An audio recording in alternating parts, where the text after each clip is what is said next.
सब social work रे जड़ित रोचे तेणु दुई जन आम निष्पत्ति नेलु एक रक्तदान शिविर आयोजन करने जेहेतु बर्तमान रक्तर घोर अभाव रोचे गोटे यूनिट रक्त 3 ରୁ 4 जन जीवन बंची पार्टी तेनाली गोटे महत् वार्ता पूरा समाज समस्ते नवदंपति हो प्रत्येक दंपति जो एनिवर्सरी रे एमती रक्तदान शिविर करूँ रक्त देवाई युववर्ग मान आह्वान करुचे आगे आसतु अन्य लोक जीवन बचा। आज मोर बंधु सुमंत जेना विवाह वार्षिकी शुभकामना शुभेच्छा मु जनाऊँगी एवं से एभली एक समाज प्रतिबद्ध मनीष जे से समाजर प्रतिदिन किछि ना किछि भल काम करने आग्रह प्रकाश करिथांती एवं निजको महाजातीय भावना रे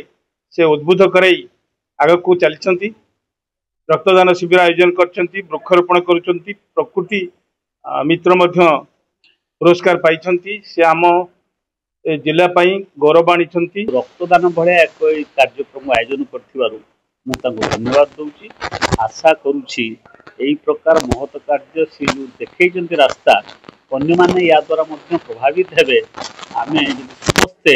आम घरे जो कार्यक्रम हो बापा मां श्राद्ध हो विवाह वार्षिकी हो विवाह हो जहाँ भी जिते हो भोजी भात पैसा खर्च नक यदि रक्तदान कार्यक्रम संपादन करेंगे यह आम एक मार्गदर्शिका हो कार्यक्रम मो भाग नहीं निजको धन्य मणुची। देखंतु आज मथानीटा ठारे बस्ता ब्लॉक मथानी ठारे सुमंत जेना एवं तांकर धर्मपत्नी सुलोचना जेना उभयंकर आज विवाह वार्षिकी और एक अभिनव उपाय रे से माने तांकर विवाह वार्षिकी पालन करिसेंती।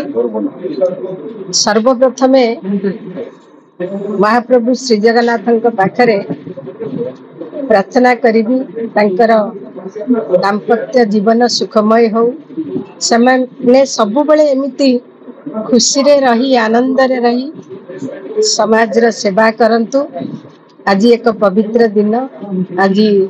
आम प्रति ओडियांक पई एक सुंदर दिन को आखि आगे रखी तांको विवाह वार्षिकी रे जो रक्तदान शिविर करछंती सेति पई मो अंतरर निवृत्त कोणरू साधुवाद देवी धन्यवाद देवी।